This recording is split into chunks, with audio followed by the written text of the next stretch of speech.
We are far from done with this year's 31 Days of Dread, the annual October event where we do one horror movie a day for the entire month of October. I got so deep in the sauce this year. I'm still in it, and we're in November now, and I still have yet to launch Thanks Flicking.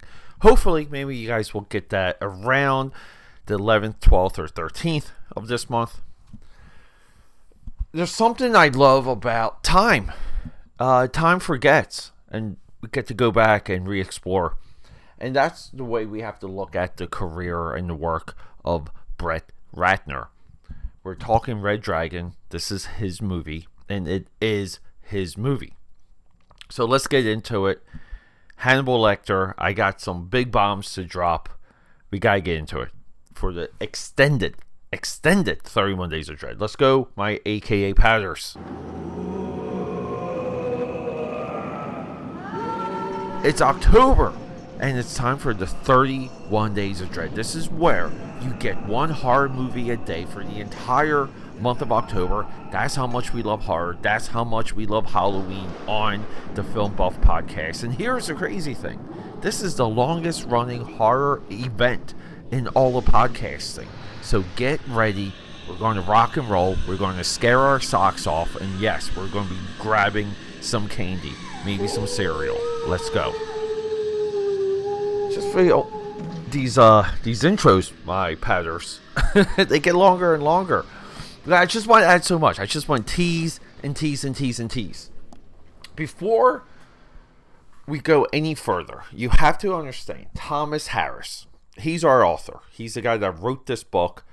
This is the book that inspired Manhunter, TV movie directed by Michael Mann, Last of the Mohicans, Heat, Thief, Black Hat, Miami Vice, Collateral Damage. I was just Public Enemies. I was just saying how many of his movies I could run off from memory. But one of our modern day greats, our modern day masters, he adapts this movie. And you can watch that movie and watch this movie, and it's almost the same movie, but it's not. And I love it. And then we get the career of Bret Ratner. Bret Ratner, completely overlooked, trashed. I'm taking a little bit of this opportunity to let you guys know, if you see his name, if you see Rush Hour, if you see his name attached to movies, X-Men 3, X3, pay attention, because this kid has talent. He's not so much of a kid now. But getting back to Thomas Harris, Hannibal Lecter is his character.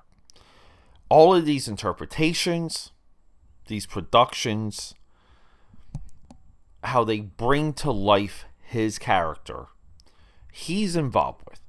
So much so, Hannibal Rising, and we will be discussing that, the fourth of the Silence of the Lambs movies that people really forget, he's involved with. He's involved with the novel, with the screenplay.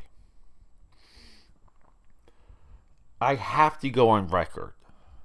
Hannibal Lecter is the greatest monster, the greatest villain, the greatest maniac in all of cinema. The consistency of Red Dragon, Silence of the Lambs, Hannibal, and what we see in Hannibal Rising creates one hell of a life, like one hell of a fictional life. We see Hannibal rise and fall in this arc. This movie begins with how Hannibal Lecter ends up in prison, in his isolation chamber, that we later see in Silence of the Lambs. This movie ends with Hannibal Lecter getting a note that a young FBI agent wants to see him, and he agrees. Not my preferred ending. I feel like we need a little bit more time between Red Dragon and Hannibal, or between Silence of the Lambs, but that's what the executives probably wanted, and what the hell do I know? We have one amazing cast We really do. Anthony Hopkins, Edward Norton, Ray Fiennes plays, Voldemort. He plays the Red Dragon. This is our serial killer, and you feel for him. He's tortured, sad. Harvey Keitel running the investigation. In Manhunter, it's Dennis Franz, and I love Dennis Franz. Emily Watson. She's blind. She's blind, but she falls in love with the serial killer. Isn't that crazy? Philip Seymour Hoffman. He's our reporter. Shady. I believe they could have portrayed him as a little bit more dirty. Classic scene. He gets captured, and then he gets sent back to where he came from in a flaming antique wheelchair down the hill on fire. I believe people have memed the hell out of that. This movie cost $78 million. Every single ounce of it is on screen. Came out in 2002. Music by Danny Elfman. Cinematography by Dante Spinotti. More masters of the craft. This is one of the most stacked movies. We said this also about Hannibal.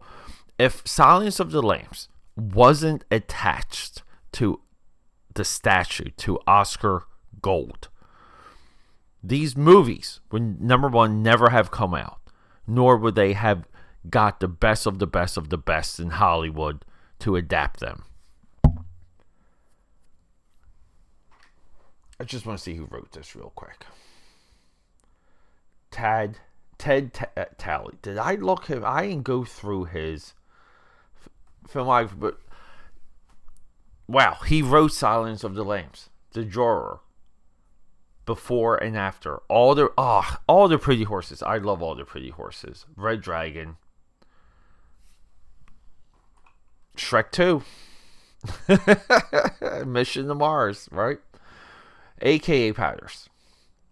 People want to tell you that this movie is garbage because Bret Ratner directed it. Ed Norton, he himself is divided. Now, we can compare Ed Norton to how his character is portrayed. I'm talking from an actor level, and this is one of the few times we get a true comparison in Manhunter. They're different. And you just have to say that. Ed Norton is fantastic in this movie. This movie ends with you rooting for a kid to get away. Rooting for the wife not to come up the stairs. Because you don't want you know what their fates are. Because we're controlled. Bret Ratner plays us like a harpsichord from hell, as I believe as the Penguin said in Batman Returns. A harp from hell. Okay? They want to tell you that these moments and the ending, we literally end with the Red Dragon's house on fire, and he has committed suicide, and he has a moment of clarity, and we were convinced of his moment of clarity. All of these things, all of these moments, we're told are meaningless because of Bret Ratner.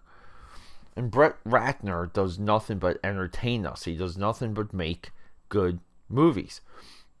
Should I go through some of his films? Director, Money Talks, good. Rush Hour, good. The Family Man, good. Rush Hour 2, good. Red Dragon, good. After the Sunset, good. X-Men The Last Stand, good. Rush Hour 3, good. Tower Heist, good. Hercules 2014, good. He's been executive producer, has a laundry list there. He's been producer, both levels of producer. He's been in TV, the guy's still in entertainment, and he's not given credit. So that's a lot of what we do here. Time has passed. It's time. The moment is here that we give Bret Ratner, can I say his freaking name? Now's the time that we give him credit. And we say thank you for making good products. Red Dragon is a banger. It's one of the great serial killer horror movies. I love every frame of this movie. I think it's beautiful to look at. Danny Elfman gives us things for our ears, and thank you for that, Mr. Elfman. Rock and roll, aka powers, for the 31 Days of Dread Extended. It's Red Dragon. AKA Powders, thank you for joining me for another episode of the 31 Days of Dread. We have been dedicated to horror for a long time on this feed, on this podcast. If you guys want to know more about everything we do here, go to AKAPAD.com. From there, you can navigate to the 31 Days of Dread. We have a dedicated landing page that goes through all the years of the 31 Days of Dread, and we also have a directory that jumps you to any movie that we've done. So you can just look up the movie by name, you can go to the directory, it's all alphabetical, and you can just explore. And that's the intent, and that's why we're so into the 31 Days of Dread, because no one's done this. No one has put this much time, this much thought and effort into American horror and international horror, and we love it. Horror is the future of American cinema. Horror right now is holding up American cinema, and I'm so thankful for it. So I'm hoping that you can extend yourself, explore, and continue the conversation. AKAPad.com. Thanks, guys.